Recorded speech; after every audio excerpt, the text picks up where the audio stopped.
ನಮಸ್ಕಾರ. ನಮಸ್ಕಾರ. ನಮಸ್ತೆ. ನಮಸ್ತೆ ಸರ್. ನಮ್ಮ ಹೆಸರು ಡಾಕ್ಟರ್ ಬೆಂಗಪ್ಪಗೌಡ ಬಿರಾದರ್ ಅಂತ ಹೇಳಿ, ವಿಸ್ತರಣಾ ಮುಂದಾಳು, ಕೃಷಿ ವಿಸ್ತರಣಾ ಶಿಕ್ಷಣ ಘಟಕ ಕತ್ತಲಗೆರೆ. ಸೊ ಇವತ್ತಿನ ದಿನ ನೀವು ತುಂಬ ಅಚ್ಚುಕಟ್ಟಾಗಿ ಹೈನುಗಾರಿಕೆ ಮಾಡ್ತಾ ಇದ್ದೀರಿ ಅಂತ ಹೇಳ್ಬಿಟ್ಟು ಗೊತ್ತಾಗಿ, ಸೊ ನಾವೊಂದು ವಿಸಿಟ್ ಜೊತೆಗೆ ಒಂದಿಷ್ಟು ವಿಡಿಯೋ ರೆಕಾರ್ಡಿಂಗನ್ನು ಮಾಡಿಕೊಂಡು ಬೇರೆ ರೈತ ಮಹಿಳೆಯರು ಕೂಡ ನೀವು ಒಂದು ಪ್ರೇರೇಪಣೆ ಆಗಲಿ ಅಂತ ಹೇಳ್ಕೊಂಡು ಉದ್ದೇಶ ಇಟ್ಕೊಂಡು ಈ ವಿಡಿಯೋನ ಮಾಡ್ತಾಯಿದ್ವಿ. ಮೊದಲಿಗೆ ತಮ್ಮ ಸಂಕ್ಷಿಪ್ತ ಪರಿಚಯನ ಮಾಡಿಕೊಂಡು ಹೇಗೆ ಈ ಹೈನುಗಾರಿಕೆನ ಒಂದು ಉದ್ಯಮ ಲೆಕ್ಕದಲ್ಲಿ ಮಾಡ್ತಾಯಿದ್ದೀವಿ ಪರಿಚಯ ಮಾಡಿ. ಸರ್, ನನ್ನ ಹೆಸರು ಉಮಾ ಅಂತೇಳಿ, ನಮ್ಮ ಮನೆಯವರ ಹೆಸರು ಸೋಮಶೇಖರ್, ಉಮಾ ಸೋಮಶೇಖರ್ ಅಂತ, ಲಿಂಗಾಪುರ ವಿಲೇಜು, ಹೊನ್ನಾಳಿ ತಾಲೂಕು, ದಾವಣಗೆರೆ ಡಿಸ್ಟ್ರಿಕ್ಟು. ಮಕ್ಕಳು 2 ಜನ ಸರ್. ಒಬ್ಬ ಮಗ MBBS ಮಾಡ್ತಾ ಇದ್ದಾನೆ ಬಾಗಲಕೋಟೆಯಲ್ಲಿ. ಆಮೇಲೆ ಮಗಳು ಜೀವಿಕಾ ಅಂತ, ಅವಳು BNYS ಮಾಡ್ತಾ ಇದ್ದಾಳೆ ಸರ್ ಉಜಿರೆಯಲ್ಲಿ. 2 ಜನ ಮಕ್ಕಳು, 2 ಡಾಕ್ಟ್ರ್ ಹೋಗ್ತಾ ಇದ್ದಾರೆ. ಅವ್ರಿಗೂ ಈ ಥರದ್ದು ಮಾಡಬೇಕು, ಒಂದು ಹಸುಗಳ ಬಗ್ಗೆ ಮಾಡಬೇಕು ಅಂತ ಸರ್. ಫಸ್ಟ್ ತೊಗೊಂಡಿದ್ದು ನಾನು 2 ಹಸು ತೊಗೊಂಡಿದ್ದೆ ಮನೆಗೆ ಅಂತ ಉಪಯೋಗಿಸ್ಲಿಕ್ಕೆ ಅಂತ. ಆಮೇಲೆ 2 ಹಸುವಿಂದ 4 ತೊಗೊಂಡೆ. ಇನ್ನೂ ಆ ಕೊರೋನಾ ಟೈಮಲ್ಲಿ ಇನ್ನೂ ತೊಂದರೆ ಆಯಿತು. ಇನ್ನೂ ಏನಾದ್ರು ಮಾಡಬೇಕು, ಮನೇಲಿ ಎದ್ದು ಸುಮ್ಮನೆ ಕೂರೋಕ್ಕಾಗಲ್ಲ ಅಂತೇಳ್ಬಿಟ್ಟು 4 ಹಸುವಿಂದ 8 ಆಯಿತು. 8 ತೊಗೊಂಡೆ. 8ರಿಂದ 12, 4 ಆಯಿತು, ಮತ್ತು 12 ತೊಗೊಂಡೆ. 12 ಆದಮೇಲೆ ಈಗ 36 ಹಸು ಆಗಿದೆ ಸರ್. ಎಲ್ಲ ವರ್ಷಕ್ಕೂ ಜಾಸ್ತಿ ಆಗ್ತಾಯಿದೆ ಹೊರತು ಕಡಿಮೆ ಏನಿಲ್ಲ. ತುಂಬ ಚೆನ್ನಾಗಿದೆ ಸರ್, ತುಂಬ ಚೆನ್ನಾಗಿದೆ ಅಂದರೆ ತುಂಬಾ ಚೆನ್ನಾಗಿದೆ. ಆದರೆ ನಮೀಗ ನೀವೇನು ಸ್ಟಾರ್ಟ್ ಮಾಡಿದಾಗ ಎಷ್ಟು ಹಸು ಇತ್ತು, ಇವತ್ತು ಎಷ್ಟು ಹಸು ಇದ್ದಾವೆ, ಮುಂದೆ ಎಷ್ಟು ಹಸು ಮಾಡಬೇಕು ಅಂತ ನಿಮಗೆ ಇಂಟ್ರೆಸ್ಟ್, ಆಸಕ್ತಿ ಇದೆ. ಸೊ ಇರೋ ಇಷ್ಟು ಹಸುವಲ್ಲಿ ಯಾವ್ದ್ಯಾವುದು ವೆರೈಟಿ, ಎಷ್ಟೆಷ್ಟು ಹಸುಗಳಿದ್ದಾವೆ, ಸೊ ಯಾವೆಲ್ಲ ವ್ಯವಸ್ಥೆಗಳನ್ನ ನೀವು ಕಲ್ಪಿಸ್ಕೊಂಡಿದ್ದೀರಿ ಸ್ವಲ್ಪ ನಮ್ಮ ರೈತರಿಗೆ ಹೇಳ್ಕೊಡಿ. ಇದು ಸರ್ ಮೆಜರ್ಮೆಂಟು 30-45 ಸರ್. ಇದು ಶೆಡ್ಡು. ಅದರಲ್ಲಿ 36 ಹಸು. ಫಸ್ಟು 36 ಹಸು ಇತ್ತು ಸರ್. ಅದು ಇಷ್ಟಕ್ಕೆ ಈಗ ಸಾಕಾಗಿದೆ. ಈಗ ಫುಲ್ ಮತ್ತೆ ಎಕ್ಸ್ಟೆಂಟ್ ಆಗಬೇಕು. 36ರಲ್ಲಿ ಈಗ 12 ಹಸು ಹಾಲು ಕೊಡ್ತಾ ಇದೆ. ಇನ್ನು 12 ಹಸು ಅದು HF ಎಲ್ಲ ಇರೋದು ಸರ್. ಒಟ್ಟು 24ರಲ್ಲಿ 12 ಹಸು ಹಾಲು ಕೊಡ್ತಾ ಇದೆ. 12 ಹಸು ಗಬ್ಬ ಇದೆ ಸರ್. ಇನ್ನು 6 ಹಸು ದೇಶಿ ಹಸು ಇದೆ ಸರ್. ಇಲ್ಲಿ 6 ತೊಗೊಂಡಿದ್ವಿ ಸರ್. ಅದರಲ್ಲಿ 3 ಹಾಲು ಕೊಡ್ತಾ ಇದೆ, ಇನ್ನು 3 ಗಬ್ಬ ಇದೆ. ಅದರಲ್ಲಿ ಮತ್ತೆ 1 ಹಸು ಸರ್. ಈ ಹಸು ಸರ್ ಇದು 3 ಕರು ಹೆಣ್ಗರು ಕೊಟ್ಟಿದೆ. ಅದರಲ್ಲಿ ಈಗ 3ನೇ ಕರು ಸರ್. ಇನ್ನೊಂದು ಸರ್, ಅಲ್ಲೊಂದು ಸರ್, 2, ಒಂದು ಸರ್, 3 ಹಸು ಅದರಿಂದ ಹೆಣ್ಗರು ಹಾಕಿದೆ ಸರ್. ಇದು ಅದು ಮತ್ತೆ ಕರು ಕೊಟ್ಟಿದೆ ಸರ್. ಈಗ 2 ಕರು ಆಲ್ರೆಡಿ 2 ಕರು ಕೊಟ್ಟಿದೆ ಸರ್. ಇದು 2 ಕರು ಕೊಟ್ಟಿದೆ, ಇದು 2 ಕರು ಕೊಟ್ಟಿದೆ. ಇದು ಇದು ಒಂದು ಸರ್. ಅದು ಆ ಕಡೆ ಸರ್. ಎರಡನೇದು. ಆಮೇಲೆ ಹಾಲು ಕೊಡ್ತೀರಿ ಇದು ಎಲ್ಲ. ಇದು 8 ಲೀಟ್ರ್ ಕೊಡುತ್ತೆ ಸರ್. 8 ಲೀಟ್ರ್ ಕೊಡುತ್ತೆ. ಇದು 8 ಲೀಟ್ರ್ ಕೊಡುತ್ತೆ ಸರ್. ಅದು 9 ಲೀಟ್ರ್ ಕೊಡುತ್ತೆ ಸರ್. ಇದು 2ನೇ ಕರು ಸರ್. ಹಾಂ, ಅಕ್ಕ ತಂಗಿ. ಎಷ್ಟಿದ್ದಾವೆ? HF 25 ಇದೆ ಸರ್. ಅದರಲ್ಲಿ 12 ಹಸು ಕೊಡ್ತಾ ಇದೆ. ಇದರಲ್ಲಿ ಇದೆರಡು ಅಕ್ಕ ತಂಗಿ ಸರ್. ಹಾಂ ಸರ್. ಇವೆರಡು ತಾಯಿ ಬಂದು 2 ತಾಯಿ. ಇನ್ನು ಇದೇನ ನಿಮ್ಮ ಹತ್ರ? ಇಲ್ಲ ಸರ್. ಬೇರೆ ಕಡೆಯಿಂದ ಖರೀದಿ ಮಾಡಬೇಕಾದ್ರೆ ಜೊತೆಗೆ ತಂದದ್ವಿ ಸರ್. ಅಕ್ಕ ತಂಗಿ ತಂದದ್ವಿ. ಇದು 2 ಹೆಣ್ಗರು ಕೊಟ್ಟಿದೆ ಸರ್. 2 ಹೆಣ್ಗರು. ಹಾಂ, ಇದು 2 ಹೆಣ್ಗರು ಕೊಟ್ಟಿದೆ. ಇದು ಫಸ್ಟ್ ಹಸು ಸರ್ ತಗೊಂಡಿದ್ದು ನಾವು. ಗೌರಿ ಅಂತ ಸರ್ ಇದಕ್ಕೆ ಹೆಸರಿಟ್ಟಿದ್ದೀನಿ. ಮೊದಲನೇ ಹಸು ಸರ್ ಇದು. ಇದು 4 ಕರು ಕೊಟ್ಟಿದೆ. ಎಷ್ಟು ವರ್ಷ ಆಯ್ತು ಇವಾಗ ತಗೊಂಡು? ಈಗ 4 ವರ್ಷ ಆಯ್ತು ಸರ್. 4 ವರ್ಷ ಆಯ್ತು ಸರ್. ಇದ್ರ ಹಾಲು ಅದು ಎಷ್ಟು ಲೀಟರ್ ಕೊಡುತ್ತೆ? ಇದು 8 ಲೀಟ್ರಿಂದ 9 ಒಂದು ಹೊತ್ತು 8 ಡೈಲಿ 15-16 ಲೀಟರ್ ಕೊಡ್ತಾ ಇದೆ ಸರ್. ಇದೆಲ್ಲ ಬೆಡ್ ಎಲ್ಲ ಯಾಕೆ ಹಾಕಿದ್ದೀರಿ? ಇದೆಲ್ಲ ಸರ್ ಬೆಡ್ಡು ಹಸುಗೆ ಗಾಯ ಆಗಬಾರ್ದು. ಮೊಣಕಾಲು ಸ್ವಲ್ಪ ಗಾಯ ಆಗೋದು, ತುಂಬ ಏಳಲಿಕ್ಕೆ ಇದಾಗುತ್ತೆ, ಕಷ್ಟ ಆಗುತ್ತೆ ಸರ್. ಇದು ಗ್ರಿಪ್ ಇರುತ್ತೆ ಅಂತ. ಗ್ರಿಪ್ ಇರುತ್ತೆ. ಸಮ್ಮರಲ್ಲೆಲ್ಲ ಬೇಸಿಗೆ ಜಾರಲ್ಲ, ಕಾಲು ಜಾರಲ್ಲ. ಆಮೇಲೆ ಸಮ್ಮರಲ್ಲಿ ಸರ್ ಇದು ಅದಕ್ಕೋಸ್ಕರನೇ ಫ್ಯಾನ್ ಹಾಕಿದ್ದೀವಿ, ಈ ವೆಂಟಿಲೇಷನ್ ಇಟ್ಟಿದ್ದೀವಿ. ಇದನ್ನ ಸ್ಟಾರ್ಟಿಂಗ್ ಮಾಡ್ಬೇಕು ಎಷ್ಟು ಖರ್ಚು ಆಗುತ್ತೆ? ಅವಾಗ ಎಷ್ಟು ಖರ್ಚು ಆಗಿತ್ತು, ಇವಾಗ ಮಾಡಿದ್ರೆ ಎಷ್ಟು ಖರ್ಚು ಆಗ್ಬೋದು? 2 ಲಕ್ಷ ಆಗಿತ್ತು ಸರ್. ಇವಾಗ ಮಾಡಿದ್ರೆ ಇನ್ನೂ ಜಾಸ್ತಿ ಆಗುತ್ತೆ ಸರ್. ಇವಾಗ 3-4 ಲಕ್ಷ. 3ರಿಂದ 4 ಲಕ್ಷ ಆಗುತ್ತೆ ಸರ್. ಅಷ್ಟು ಖರ್ಚು ಮಾಡಲಿಕ್ಕೆ ನಿಮಗೆ ಮುಂದೆ ಏನಾದರೂ ಲಾಭ ಆಗುತ್ತೆ ಅಂತ? ಲಾಭ ಆಗುತ್ತೆ. ನಾವು ಇನ್ನೂ ಚೆನ್ನಾಗಿ ಮಾಡಬೇಕು. ಇನ್ನೂ ಮಾಡ್ಬೇಕಂತ ಇದೇನಾ ಅಥವಾ ಡೈರಿ ಸಾಕಪ್ಪ ನನಗೆ ಹೈನುಗಾರಿಕೆ ಬೇಡ ಅಂತ ಏನಾದರೂ? ದೇಶಿ ಹಸುಗಳು ಜಾಸ್ತಿ ಮಾಡಬೇಕು ಅಂತಿದ್ದೀವಿ. ಬೆಳೆಸಬೇಕು ಅಂತ ಇದ್ದೀವಿ. ಶಾಪ್ ಮಾಡಬೇಕು ಅಂತಿದ್ದೀವಿ. ದೇಶಿ ಹಸು, ಆಮೇಲೆ ಗೀರ್ ಹಸು ಇನ್ನೂ ಡೆವಲಪ್ ಮಾಡಬೇಕು. ಕರುಗಳಿಂದ ಜಾಸ್ತಿ ಮಾಡ್ಕೋಬೇಕು ಅಂತೇಳಿ ನಮ್ಮಿಂದನೇ ಜಾಸ್ತಿ ಇಂಪ್ರೂವ್ಮೆಂಟ್ ಮಾಡ್ಕೋಬೇಕು ಅಂತ ಇದ್ದೀವಿ ಸರ್. ತೊಗೊಂಬರೋದಿಲ್ಲ ಸರ್, ನಮ್ಮಿಂದನೇ ಹೆಚ್ಚಿಸ್ಕೋಬೇಕು ಅಂತ ಇದ್ದೀವಿ ಸರ್. ಆಹಾರ ಏನೇನು ಕೊಡ್ತಾ ಇದ್ದೀರಿ? ಇಲ್ಲೊಂದು ಗೀರ್ ಹಸು ಇದೆ ಸರ್. ಇದು ಚೆನ್ನಾಗಿತ್ತು, ತುಂಬ ಇಷ್ಟಪಟ್ಟು ತಗೊಂಡಿದ್ದೀವಿ ಸರ್. ಹಂಗಾಗಿ ಇನ್ನೂ ಗೀರ್ ಮಾಡಬೇಕು ಅಂತ ಆಸೆ ಇದೆ ಸರ್. ಪುಂಗನೂರು. ಈಗ ಆಹಾರ ಏನೇನು ಕೊಡ್ತಾ ಇದ್ದೀರಿ ಅಡಿಷ್ನಲ್ ಆಗಿ? ಜೋಳದ ಸೊಪ್ಪು, ಆಮೇಲೆ ಸೂಪರ್ ನೇಪಿಯರು ಬಿಟ್ಟರೆ ಹಾಂ ಸರ್. ಮತ್ತೆ ಏನೇನು ಕೊಡ್ತಾ ಇದ್ದೀರಿ? ಮಿನರಲ್ ಮಿಕ್ಸರ್ ಕೊಡ್ತಾ ಇದ್ದೀವಿ ಸರ್. ಅದೆಲ್ಲ ಇದು ಗೋಡೌನ್ ಮಾಡ್ಕೊಂಡು ಗೋಡನ್ ನಾವು ಫುಡ್ಡಲ್ಲಿದೆ. ಇಲ್ಲಿ ಪೇಣಿ ಡೈರಿಯಿಂದ ಫುಡ್ ಬರುತ್ತಲ್ಲ ಸರ್, Okay, ಅದು ಇದ್ರಲ್ಲಿ ಪೇಣಿ store ಇದೆ. room ಇಲ್ಲಿ ಸ್ಟೋರ್ ರೂಮ್ ಮಾಡ್ಕೊಂಡಿದ್ದೀವಿ. ಓಕೆ ಇದರಲ್ಲೇ ಸ್ಟೋರ್ ರೂಮ್ ಇದೆ ಸರ್. ಓಕೆ. ಖಾಲಿಯಾಗಿದೆ ಸರ್. ಒಂದು 15 ಹಸು ಹಾಲು ಕೊಡ್ತಾ ಇದೆ ಡೈಲಿ ಎಷ್ಟು ಕೊಡುತ್ತೆ? ಡೈಲಿ. ಬೆಳಗ್ಗೆ ಒಂದು 80 ಲೀಟರ್ ಸರ್, ಸಂಜೆ ಒಂದು 80 ಲೀಟರ್ ಸರ್. 150 ಲೀಟ್ರ್ ಆಗುತ್ತೆ ಸರ್. ಅದಕ್ಕೆ ನಮ್ದು ಇಲ್ಲೇ ಡೈರಿ ಫಾರ್ಮ್ ಅಂತ ನಾವೇ ನಂದಿನಿ ಡೈರಿ ಇರಲಿಲ್ಲ, ನಮ್ಮ ಮನೆಯವರೇ ಒಂದು ಡೈರಿ ಮಾಡಬೇಕು ಅಂತ ಉದ್ದೇಶದಿಂದ ನಂದಿನಿ ಡೈರಿ ಮಾಡಿದರು. ತುಂಬ ಉಪಯೋಗ ಆಗಿದೆ ಸರ್. ಜನಗಳಿಗೂ ಉಪಯೋಗ ಆಗಿದೆ, ಊರಿಗೂ ಉಪಯೋಗ ಆಗಿದೆ, ನಮಗೂ ತುಂಬ ಉಪಯೋಗದಿಂದ ತುಂಬ ಇದಾಗಿದೆ ಸರ್, ಒಳ್ಳೆಯದಾಗಿದೆ. ಆಮೇಲೆ ಇನ್ನು ಅದು ಸಗಣಿ ಗಂಜಲ ಎಲ್ಲ ಏನು ಮಾಡ್ತಾ ಇದ್ದೀರಿ? ಹಾಂ ಸರ್, ತುಂಬ ಮಾರಾಟ ಮಾಡ್ತಿದ್ದೀವಿ. ಮನೆಗೂ ತೋಟಕ್ಕೂ ಉಪಯೋಗಿಸ್ತಾ ಇದ್ದೀವಿ. ತಿಪ್ಪೆ ಗೊಬ್ಬರ ಮಾಡಿಬಿಟ್ಟು ಒಂದು ವರ್ಷಕ್ಕೆ ಒಂದು 40 ಲೋಡಿಂದ 50 ಲೋಡು ಟ್ರಾನ್ಸ್ಫರ್ ಆಗ್ತಾ ಇದೆ ಸರ್. 4-5 ಲಕ್ಷ ಇನ್ಕಮ್ ಇದೆ ಸರ್. ಮನೆ ತೋಟಕ್ಕೂ ಉಪಯೋಗಿಸ್ತಾ ಇದ್ದೀವಿ. ಅದರಿಂದ ಫಸಲು ತುಂಬ ಚೆನ್ನಾಗಿ ಬರ್ತಾ ಇದೆ. ಇಳುವರಿ ಎಲ್ಲ ಎರಡು ಗೊಬ್ಬರ ಏನಾದರೂ ಮಾಡ್ತಾ ಇದ್ದೀರಾ? ಹಾಂ ಸರ್, ಗೊಬ್ಬರ ಮಾಡ್ತಾ ಇದ್ದೀವಿ. ಎಷ್ಟು ಮಾಡಿದ್ದೀರಿ?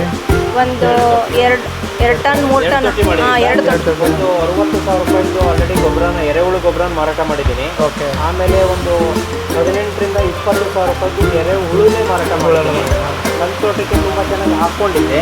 ನನ್ನ ತೋಟಕ್ಕೆ ಹಾಕ್ಕೊಂಡು ಆಮೇಲೆ 60,000 ರೂಪಾಯಿದನ್ನು ಮಾರಾಟ ಮಾಡ್ಕೊಂಡಿದ್ದೀನಿ.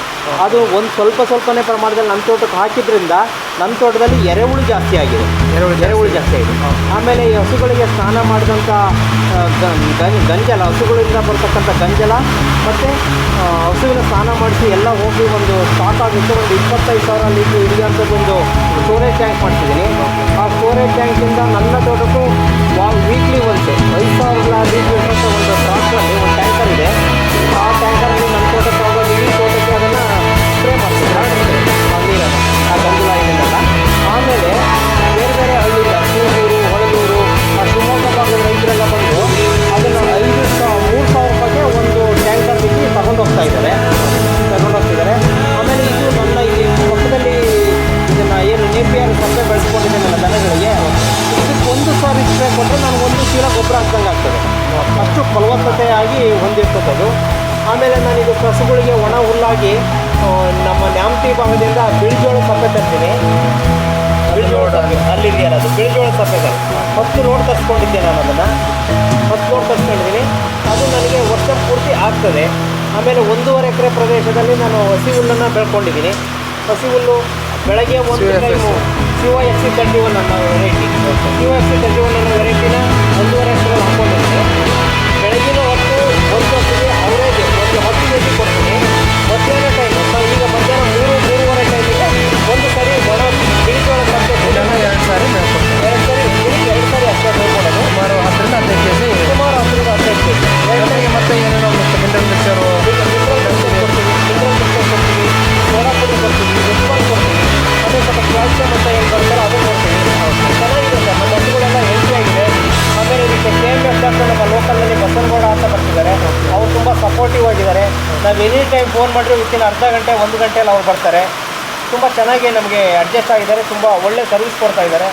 ನಮ್ಮ ಹಸು ನೋಡ್ಕೊಳ್ಳೋರೊಬ್ಬರು ಇದ್ದಾರೆ, ಅವ್ರು ತುಂಬ ಚೆನ್ನಾಗಿ ನೋಡ್ಕೊಳ್ತಾರೆ. ಟೋಟಲ್ ಎಷ್ಟು ಲೇಬರ್ ಮ್ಯಾನೇಜ್ ಮಾಡ್ತಾ ಇದ್ದೀವಿ? ಒಂದೇ ಲೇಬರು. ಹೊರಗಡೆಯಿಂದ ಹುಲ್ ಕಟ್ ಮಾಡಿ ತರಲಿಕ್ಕೆ ಬೇರೆ ಅದು ಪೀಸ್ ವರ್ಕ್ ಥರ ಕೊಡ್ತೀನಿ. ಅವ್ರೇನು ಪರ್ಮನೆಂಟ್ ಅಂತ ಏನಿಲ್ಲ, ಅವ್ರು ಕಟ್ ಮಾಡಿ ತಂದು ಹಾಕ್ಕೊಡ್ತಾರೆ. ಇದನ್ನು ಹಸುಗಳು ಒಳಗಡೆ ಶೆಡ್ ಒಳಗಡೆ ಕೆಲಸ ಎಲ್ಲ ಮಾಡಲಿಕ್ಕೆ ಒಬ್ಬರೇ ಇದ್ದಾರೆ ಲೇಬರು, ಎಲ್ಲ ಚೆನ್ನಾಗಿ ನೋಡ್ಕೊಳ್ತಾರೆ. ಓಕೆ. ತುಂಬ ಚೆನ್ನಾಗಿ ಬಂದಿದೆ. ಹಾಂ ಸರ್, ಇದು ನೇಪಿಯರ್ ಅಂತ ಓಕೆ. ತುಂಬ ಚೆನ್ನಾಗಿ ಬಂದಿದೆ. ದಿನದಿಂದ ಒಂದು 7ರಿಂದ 8 kg ಒಂದು ಟೈಮಿಗೆ 8 kg ಫುಲ್ ಹಾಕ್ತೇನೆ. 8 kg ಹಾಂ, 8 kg ಹಾಕ್ತೀವಿ ಸರ್ ಒಂದು ಟೈಮಿಗೆ. ಇನ್ನು ಬಿಳಿಜೋಳ ಸಪ್ಪೆ ಇದೆಯಲ್ಲ, ಅದು ಒಂದು 5 kg ಕೊಡ್ತೀನಿ ಸರ್ ಸಂಜೆ. ಇದು ಮಿನರಲ್ ಮಿಕ್ಸರ್ ಎಲ್ಲ ಇದರಲ್ಲೇ ಹಾಕಿ ಮಿಕ್ಸ್ ಮಾಡ್ತೀರಾ ಅಥವಾ ಸಪ್ರೇಟ್? ಇಲ್ಲ, ಸಪ್ರೇಟ್ ಸರ್. ಅದು ಬೆಳಗ್ಗೆ ಕೊಡ್ತೀವಿ. ಫುಡ್ ಹಾಕುವಾಗ ಇದು ನೆಕ್ಸ್ಟ್ ಅದು ಇದನ್ನು ಕೊಡ್ತೀವಿ ಸರ್, ಫುಡ್ ಹಾಕಿದ ಮೇಲೆ. ಮತ್ತೆ ಇಲ್ಲಿ ನಾವು ಮತ್ತೆ ಸೂಪರ್ ನೇಪಿಯರ್ ಅಂತ ಬೆಳೆದಿದ್ದೀವಿ ಸರ್. ಅದರ ನೆಕ್ಸ್ಟು COF 31 ಅಂತ ಸರ್, COFC 31 ಅಂತ ಇಲ್ಲೇ ಅದು 1 ಎಕರೆ ಇದೆ. ಅದು 1.5 ಎಕರೆ. ಇದು ಒಂದು ಅರ್ಧ ಎಕರೆ ಸರ್. ಇದು ಬಿಳಿಜೋಳ ಸಪ್ಪೆ ಸರ್. ಇದು ಅಲ್ಲಿ ಕಾಂಪೋಸ್ಟ್ ಮಾಡಲಿಕ್ಕೆ ಇದೆ. ಸಗಣಿ ಗೊಬ್ಬರ ಸರ್. ಗಂಜಲ ತೊಳೆದಿದ್ದ ನೀರೆಲ್ಲ ಭಾಗದಲ್ಲಿದೆ ಆ ಕಡೆ ಸೈಡ್. ಅದನ್ನು ನೋಡಿ ರೆಕಾರ್ಡ್ ಮಾಡ್ತೀವಿ. ಹಾಂ ಸರ್. ಸ್ಟಾಪ್ ಮಾಡ್ಸಕ್ಕೆ ಈ ಕಡೆ ಇವನ್ನ ಜರ್ಸ್ ಕಾಟ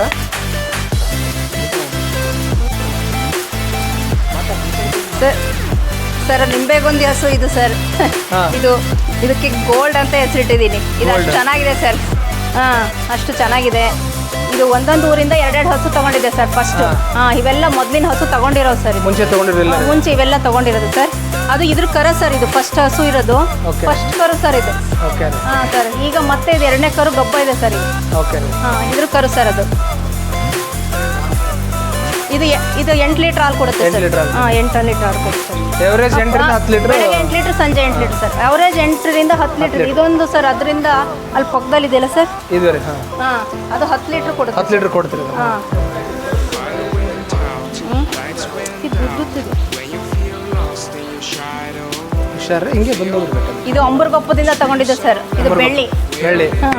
ಬಿಳಿ ಆಗಿರೋದ್ರೆ ಬೆಳ್ಳಿ.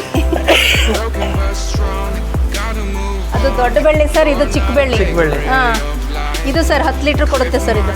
ಇದು 10 ಲೀಟರ್. ಹಾಂ, ಇದು ಅಂಬರ್ಗೊಪ್ಪದಿಂದ ತಗೊಂಡಿದ್ದು ಸರ್. ತಳ್ಳಿಕಟ್ಟೆ ಉದಯಣ್ಣನಿಂದ ತಗೊಂಡಿದ್ದು ಸರ್ ಇದು ಒಂದು ಸರ್. ಎಲ್ಲಿ ಹಳ್ಳಿ? ತಳ್ಳಿಕಟ್ಟೆ. ಅದೇ ಹೇಳಿದ್ರೆ ಅವ್ರು ಕೊಟ್ಟಿದ್ದು. ಇದು 10 ಲೀಟರ್ ಬರುತ್ತೆ ಸರ್. ತುಂಬ ವೆರಿ ಗುಡ್ ಈಲ್ಡ್. ಇದ್ರದ್ದು ನೆಕ್ಸ್ಟ್ ಹಂಗೆ ಬ್ರೀಡಿಂಗ್ ಏನಾದರೂ ಡೆವಲಪ್ ಆಗ್ತಾ ಇದೆ ಸರ್. ಇದ್ರದ್ದು ಇದೆ ಸರ್. ಇದ್ರದ್ದು 10 ಲೀಟರ್ ಕೊಡ್ತಾ ಇದೆ. ನೆಕ್ಸ್ಟ್ ಬ್ರೀಡ್ ಇದು ಸರ್ ಅಲ್ಲಿ ಬರ್ತಾ ಇದೆ. ಎಷ್ಟು ಸರ್? ಅದು 1.5-2 ವರ್ಷ ಸರ್. ಇಲ್ಲ, ಅದು 8 ತಿಂಗಳು ಸರ್. 8 ತಿಂಗಳು. ಹಾಂ ಸರ್, 8 ತಿಂಗಳು ಸರ್. ಹಾಂ ಸರ್, 8 ಮಂತ್ಸ್ ಬೇಬಿ. ನಾನು ಹೇಳಿದ್ದೆಲ್ಲ 1.5 ವರ್ಷಕ್ಕೆ ಬರುತ್ತೆ ಹಾಗೆ ಅಂತಂದು. ಹೌದು. ಇದ್ರ ಪರು ಅದು ಅದು ಅದು ನಮ್ಮ ಈಗ ಅದು ಬರ್ತಿರೋ ಗ್ರೋತ್ ಅದೆಲ್ಲ ನೋಡಿ ಅದು ಬಂದರೆ ನಾವು 15 ಒಂದು ವರ್ಷಕ್ಕೆ ಕೊಡುವಂಥದ್ದು. ಸೊ ಅದಕ್ಕೆ ಹಂಗೆ ಇನಿಷಿಯಿಂದ ಫೀಡ್ ವ್ಯಾಕ್ಸಿನೇಷನ್ ಎಲ್ಲ. ವರ್ಷಕ್ಕೆ ವ್ಯಾಕ್ಸಿನೇಷನ್ ಎಲ್ಲ ಎಷ್ಟು ಸಾರಿ ಹಾಕ್ಸ್ತೀರಿ? ವರ್ಷಕ್ಕೆ ವ್ಯಾಕ್ಸಿನೇಷನ್ ಎಲ್ಲ ಅವರು ಡಿಪಾರ್ಟ್ಮೆಂಟ್ನವ್ರು ಏನು ಬಂದು ಮಾಡ್ತಾರೆ, ಅದೇ ಸರ್ ಅವರಾಗಿನೇ ಬಂದು ಹಾಕ್ತಾರೆ ಅಂತ. ಅವರಾಗಿನೇ ಬಂದು ಹಾಕ್ತಾರೆ ಸರ್. ಇಲ್ಲೇ ಪಕ್ಕ ಲೋಕಲ್ ಇದೆ, ಡೈರಿಯಿಂದನೇ ಇದು ಮಾಡಿದ್ದಾರೆ ಸರ್. ಅವ್ರದ್ದೇ ಚೆನ್ನಾಗಿ ಸರ್ವಿಸ್ ಚೆನ್ನಾಗಿ ಕೊಡ್ತಾ ಇದ್ದಾರೆ ಸರ್. ಹಾಂ, ಇದು ಅಷ್ಟೇ ಸರ್. ಅರಳಳ್ಳಿ ಹಾಕ್ಲಿ ಇದು 8 ಲೀಟ್ರ್ ಕೊಡುತ್ತೆ ಸರ್. ಅದು ಅಂಬರ್ಗೊಪ್ಪು ಸರ್. ಕೆಂದಿ ಅಂತ ಹೆಸರಿಟ್ಟಿದ್ದೀನಿ ಅದಕ್ಕೆ. ಹಾಂ, ಕೆಂದಿ ಸರ್. ಅದು ಸರ್ ಕುಂಟಿ ಅಂತ ಸರ್. ಅದು ತಳ್ಳಿಕಟ್ಟೆ ಉದಯಣ್ಣನಿಂದಾನೆ ಸರ್ ಅದು ತಂದಿದ್ದು. ಕುಂಟಿ. ಅದು ಸ್ವಲ್ಪ ಕಾಲು ಕುಂಟುತ್ತೆ ಸರ್. ಇದು ಸರ್ ಈಗ ತುಂಬ ಬೇರೆ ಒಳ್ಳೆ ರೈತರೆಲ್ಲ ಸರ್. ಇದು ಡೈರಿ ಮಾಡೋದ್ರಿಂದ ಲಾಭ ಇಲ್ಲ ಅಂತ ಹೇಳ್ತಾರೆ. ಸೊ ಅಂಥದ್ರಲ್ಲಿ ನೀವು ಯಾವ ಥರ ಲಾಭ? ಲಾಂಗ್ ಟರ್ಮ್ ಮಾಡಿದ್ರೆ ಲಾಭ ಇದೆ. ಲಾಭ ಇದೆ ಸರ್. ಅಂದ್ರೆ ಲಾಂಗ್ ಟರ್ಮ್ ಮಾಡಿದ್ರೆ ಅಷ್ಟೇ ಲಾಭ ಇದೆ. 1 ವರ್ಷ 2 ವರ್ಷದಲ್ಲೆಲ್ಲ ಡೆವಲಪ್ ಆಗಲ್ಲ ಸರ್. ಇದು ಅದರಿಂದ ಕರು ಆಗಿ ಲಾಂಗ್ ಪ್ರೋಸೆಸ್ ಆಗಬೇಕು. 5-6 ವರ್ಷ. ಒಂದೊಂದು ಹಸು ಸರ್ ನಮ್ದು 3-4 ಕರು ಕೊಟ್ಟಿದೆ ಈಗ. ಓಕೆ. ಒಂದು ಗಂಡು ಕರು ಆದ್ರೆ 3 ಹೆಣ್ಣು ಕರು ಅಂತೂ ಇದ್ದೇ ಇದೆ ಸರ್. ಎಲ್ಲವೂ ಆಲ್ಮೋಸ್ಟ್ ಅಲ್ಲಿ ಎಲ್ಲ 3 ಇದಾವೆ ಸರ್. 12ರಿಂದ ಅಲ್ಲಿಗೆ 30 ಆಯ್ತು. ಹಾಂ ಸರ್, ಹಂಗೆ ಇರೋದು ಸರ್. ಎಲ್ಲವೂ 3 ಕೊಟ್ಟಿದ್ದಾವೆ. ಕರೆಕ್ಟಾಗಿ 1 ವರ್ಷಕ್ಕೆ ಕರು. ಈಗ ಎವರೇಜ್ ಒಂದು 50,000 ಲೆಕ್ಕ ಹಿಡಿದ್ರು ಈಗ ಬಂದಿರತಕ್ಕಂಥ ಮಿಕ್ಕಿದ ಒಂದು 20 ಲೆಕ್ಕ ಆಗಿದ್ರೆ ಅಲ್ಲಿಗೆ ಒಂದು 10 ಲಕ್ಷ ನಿಮಗೆ ಆದಾಯ. ಸೊ ತಂದು ಮಾಡುವಂಥದ್ದು ಏನಿಲ್ಲ. 10ರಿಂದ ಬರ್ತಕ್ಕಂಥ ಸಗಣಿ ಗಂಜಲ, ಸೊ ಅಡಿಷನಲ್ ಇನ್ಕಮ್ ನಿಮ್ಗೆ ಬರ್ತಾನೆ. ಎರೆಹುಳು ಗೊಬ್ಬರ ಮಾಡ್ಬೋದು, ತೋಟಕ್ಕೆ ಹಾಕ್ಬೋದು, ಗಂಜಲ ಆಗುತ್ತೆ, ಎಲ್ಲದೂ ಇನ್ಕಮ್ ಇದೆ ಅಲ್ಲ ಸರ್.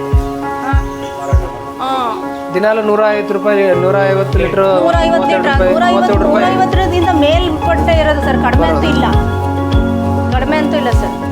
ಆಮೇಲೆ ವರ್ಷಕ್ಕೆ ಒಂದು 10 ಕರು ಅಂತೂ ಸಿಕ್ಕೇ ಇಲ್ಲ ಸಿಗುತ್ತೆ. ದಿನಾಲು ಒಂದು 5ರಿಂದ 5,700ವರೆಗೂ ನಿಮಗೆ ಇದೆ ಸರ್. ಇದೆ ಸರ್, 5,000 ಅಂತೂ ಇದೆ ಸರ್. ಒಂದು 50% ನೀವು ಖರ್ಚು ತಂದ್ರೆ ಒಂದು 2,500 ಬಂದೇ ಬರುತ್ತೆ. ಹಾಂ ಸರ್, ಬರುತ್ತೆ. ಸೊ ತಿಂಗಳ ನಿಮಗೆ ಹೆಚ್ಚು ಕಡಿಮೆ ಒಂದು 60-70 ಸಾವಿರ ಒಂದು ಆದಾಯ. ಇದರಿಂದ ಒಬ್ಬ ವ್ಯಕ್ತಿ ಏನು ಸಿಟಿ ಪಟ್ಟಣಕ್ಕೆ ಹೋಗಿ ನೌಕರಿ ಮಾಡ್ಬೇಕಂತಾನಲ್ಲ, ಆ ಆದಾಯನ ಮನೆಯಲ್ಲಿ ಇದ್ಕೊಂಡು ಜೊತೆಗೆ ಅಡಿಷನಲ್ ಮನೆದು ಮಾಡ್ಕೊಂಡು ಇದನ್ನು ಮಾಡ್ಬೋದು. ಆಕ್ಟಿವ್ ಆಗಿ ನಿಮ್ಮ ಆರೋಗ್ಯನೂ ಚೆನ್ನಾಗಿರುತ್ತೆ. ಆರೋಗ್ಯದ ದೇವರು ಚೆನ್ನಾಗಿ ಕೊಟ್ಟಿದ್ದಾನೆ ಸರ್. ಆರೋಗ್ಯ ಒಂದು ದಿನನೂ ನಾನು ಹಾಸ್ಪಿಟ್ಲಿಗೆ ಅಂತ ಹೋಗಿಲ್ಲ ಸರ್.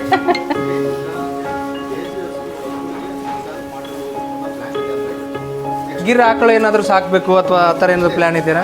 ಗೀರ್ ಹಾಕಬೇಕು, ಗೀರ್ ಹಸು ಸಾಕಬೇಕು ಅಂತ ಇದೆ ಸರ್. ಗೀರ್ ಹಾಕಬೇಕು, ಗೀರ್ ಹಸು ಸಾಕಬೇಕು. ಆಮೇಲೆ ಪುಂಗನೂರು ಸಾಕಬೇಕು. ಆಮೇಲೆ ಮಲ್ನಾಡ್ ಗಿಡ್ಡದೊಂದು ತುಂಬ ಕಾನ್ಸೆಪ್ಟ್ ಇದೆ ಸರ್. ಅದೊಂದು ತರಬೇಕು ಅಂತ. ಇನ್ನೂ ಹೆಚ್ಚು ಒಂದು ಅವರೇಜ್ ಒಂದು 50 ಆಗಬೇಕು ಅಂತಿದ್ದೀವಿ. ಎಲ್ಲ ದೇಶಿ ತಳಿಗಳನ್ನೇ ಮಾಡಬೇಕಂತಿದೆ ಮುಂದೆ ಪ್ಲ್ಯಾನ್. ದೇಶದದೇ ಜಾಸ್ತಿ ಮುಂದೆ ಮಾಡಬೇಕು. ಹಾಂ ಸರ್.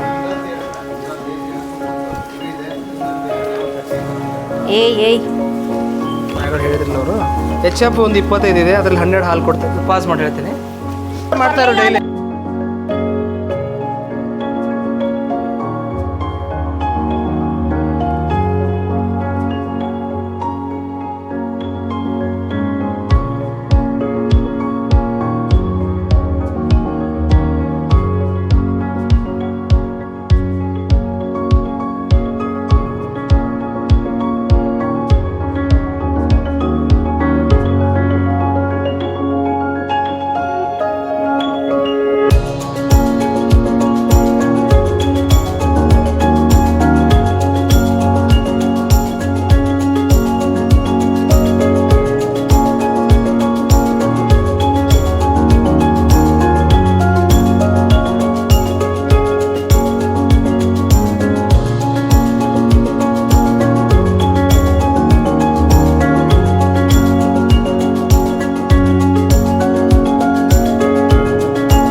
ಇದನ್ನ ಭಾಳ ಸಾಕಷ್ಟು ಕಡೆ ನೋಡಿಲ್ಲ, ಇದು ವಿಶೇಷವಾಗಿ ವಿರಳ ಇದು ನೋಡೋದು.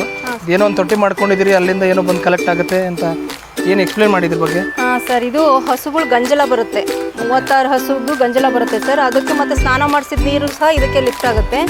ಅದರದ್ದು ಸ್ಲರಿ ಏನಾಗುತ್ತೆ, ಸ್ಲರಿ ಇದು ಸ್ಟೋರೇಜ್ ಆಗಿ 25,000 ಲೀಟ್ರ್ ನೀರು ಅದು ಸ್ಟೋರೇಜ್ ಆಗುತ್ತೆ ಸರ್. ತೊಳೆದಿದ್ದೆಲ್ಲ ತೊಳೆದಿದ್ದು ವಿತ್ ಗಂಜಲ ಅದು ಸ್ಟೋರೇಜ್ ಆಗಿಬಿಟ್ಟು ವೇಸ್ಟ್ ಇದಾಗುತ್ತಲ್ಲ ಸರ್, ಅದನ್ನು ತೊಟ್ಟಿಗೆ ಇದಕ್ಕೆ ಬಿಟ್ಟಿದ್ದೀವಿ, ತಪ್ಪೆಗೆ ಬಿಟ್ಟಿದ್ದೀವಿ.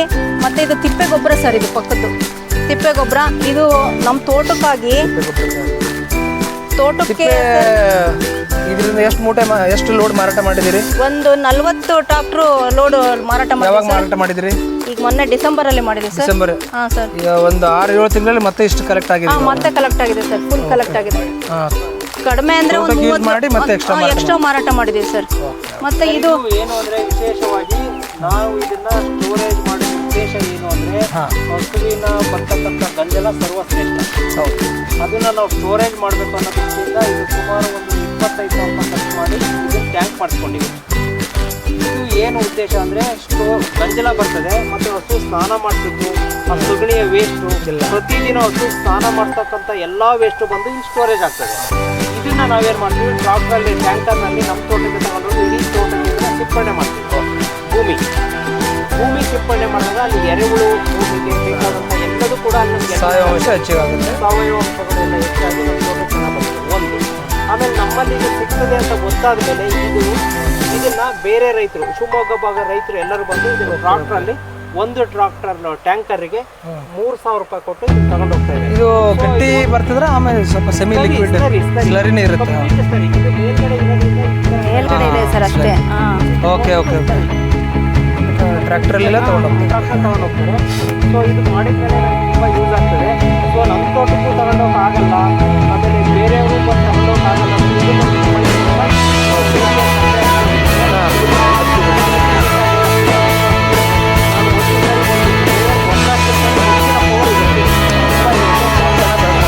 ಆ್ಯಕ್ಚುಲಿ ಅಷ್ಟೊಂದು ಬಂದಿದೆ ಸರ್. ಸ್ಮೆಲ್ ಕೂಡ ಅಂತ ಇರೋದಿಲ್ಲ.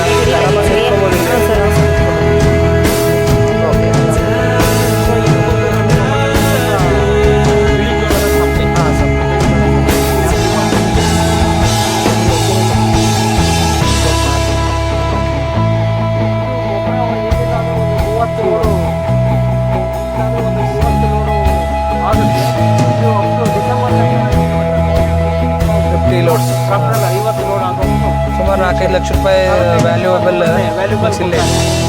ಒಳ್ಳೆ ಗೊಬ್ಬರ ಕಾಂಪೌಂಡ್.